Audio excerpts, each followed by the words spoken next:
জ্যৈষ্ঠ মাস শুরু হওয়ার আগেই কিন্তু কাঁচা আম দিয়ে আচার বানানো ঘরে ঘরে অলরেডি শুরু হয়ে গেছে। সো কিভাবে কি করা হয়েছে, কি কি আচার বানানো হয়েছে, সবকিছু থাকছে আজকের ব্লগে। সো স্কিপ না করে দেখুন, আশা করি ভালো লাগবে। আসসালামু আলাইকুম, hello everyone, welcome to my new blog. যেহেতু 3-4 রকমের আচার বানানো হবে, তাই এখানে সবগুলো আম ছিলে একদম শেফ মতো সুন্দরভাবে কেটে নেওয়া হচ্ছিল। আর এখানে কিছু আম সেদ্ধ করে ছাকা হচ্ছিল, এটা মেইনলি আম সত্যের জন্য। কাঁচা আমের বীজগুলো দিয়েও কিন্তু এখানে তেল মেকিং এর প্রসেসটাও কিন্তু সাথে চলছে, এবং সেই সাথে এখানে পাঁচফোড়ন কিছুটা ফ্রাইং প্যানে হালকা টেলে নেওয়া হয়েছে। আবার অন্যদিকে সেই সেদ্ধ করা আমগুলোকে সুন্দরভাবে একসাথে মিশিয়ে নেওয়া হচ্ছিল।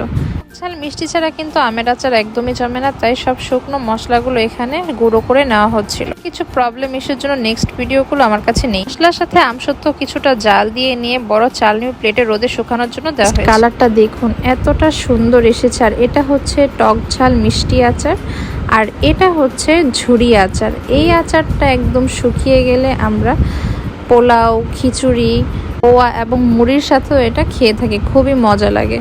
আপনারা কে কে এইবার নতুন আমের আচার বানিয়েছেন বা খেয়েছেন অবশ্যই কমেন্টে জানাবেন। আজ এই পর্যন্তই, দেখা হচ্ছে নতুন ব্লগে। আল্লাহ হাফেজ।